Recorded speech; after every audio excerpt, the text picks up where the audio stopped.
Good evening and thanks for joining us from Washington. The presidential election was Tuesday. It is now Thursday evening, and we are still in a holding pattern. Not all the ballots have been counted in some states where the races are very tight. This could be a decisive day, or it might not be. Here's where things stand right now. According to numbers from Associated Press, Democratic candidate Joe Biden is holding at 264, just 6 electoral college votes away from 270. That's the number needed to win the White House. Republican Donald Trump is at 214. Votes are still being counted in 5 key states. They're shaded in gray on this map. In Pennsylvania, North Carolina, Georgia, and Nevada, the margins are razor thin. A win in any of those states would give Joe Biden the presidency. Moments ago, Donald Trump gave a long, rambling statement at the White House that was filled with lies. We're only going to play a short clip. He claimed that he has won and is being cheated out of victory. If you count the legal votes, I easily win. If you count the illegal votes, they can try to steal the election from us. If you count the votes that came in late, we're looking at them very strongly. There is no evidence of illegal voting. What is being counted are perfectly legal votes, many of them mailed in because of the pandemic. And Trump is on track to lose right now. He just can't seem to accept that.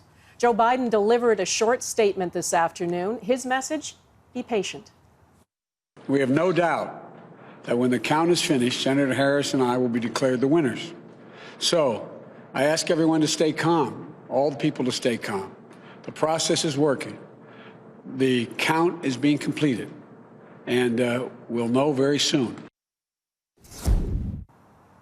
Eric Sorensen is going to take us through the numbers and the potential path to victory in just a moment. Mike Armstrong is in Philadelphia, Pennsylvania, where counting of the mail-in ballots is close to finishing, we understand.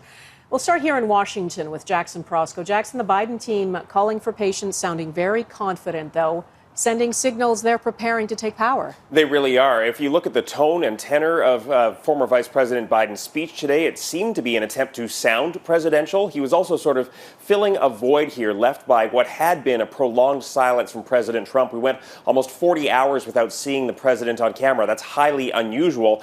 And really, this is about reassuring Biden's own supporters. His message to them is, we've got this, just give us time to finish counting the ballots. But really, he is sounding very confident tonight. And then Donald Trump did emerge tonight, of course, at the White House and give a rambling statement saying he's being cheated out of victory.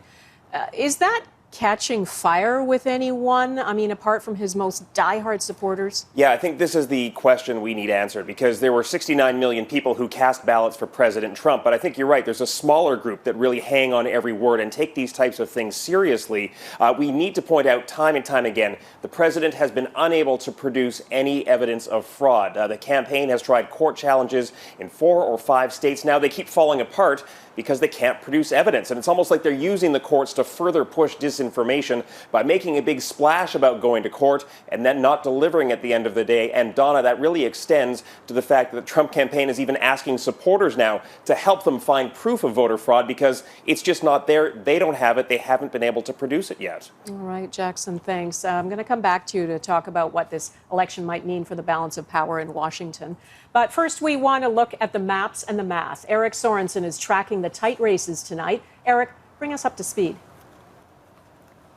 Donna, the polls closed almost 48 hours ago, but in several states, it's still like election night.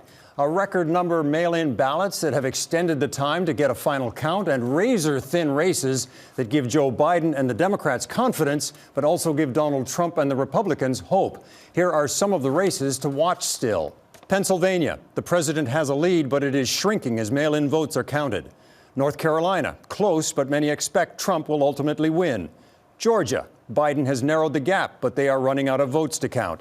Nevada, Biden is ahead just a few thousand votes. And Arizona, where it has been called by Associated Press, global news partner, the race there, though, has tightened since election night. It is frantic and nerve-wracking as several states count ballots, knowing that their outcome could determine the presidency. In Pennsylvania, Democrats sent in the vast majority of mail-in votes that are being counted now and making it closer by the hour. People in Pennsylvania and the American people want answers from Pennsylvania. I can assure them Maybe going a little slow, but it's going very, very smooth. Under any scenario, there is no path to victory for President Trump without Pennsylvania. I feel very good about Pennsylvania. Virtually all the remaining ballots to be counted were cast by mail. President Trump tweeted, "Stop the count." Of course, he doesn't want that in states where he trails, only where he has a lead that he wants to freeze before all the votes are counted. What cannot be ruled out, however, is a very close comeback win for Trump. Biden's lead in electoral votes, 264 to Trump's 214, puts Biden very close to the 270 needed to win the presidency. Of the outstanding states, Trump expects Alaska to go his way soon. He must, however, run the table on the other states, Pennsylvania, North Carolina, Georgia, and Nevada, to go over the top. Biden only needs Nevada to go his way to reach 270 and win, according to Associated Press. Another wrinkle, Trump and some organizations are keeping Arizona in play, which would take 11 electoral votes away from Biden. But circle back to Pennsylvania. Put that in Biden's column, and it's all over. All the outstanding states, even clawing back Arizona to Trump, would not get him from where he is to 270. Biden taking Pennsylvania alone wins the presidency. While Joe Biden has more paths to victory, the more close finishes there are, ironically, the more challenges, legal and otherwise, that are potentially available to President Trump. Donna? All right, Eric Sorensen in Toronto, thanks. Jackson, we haven't talked about this much, but it looks like the Republicans will retain control of the Senate.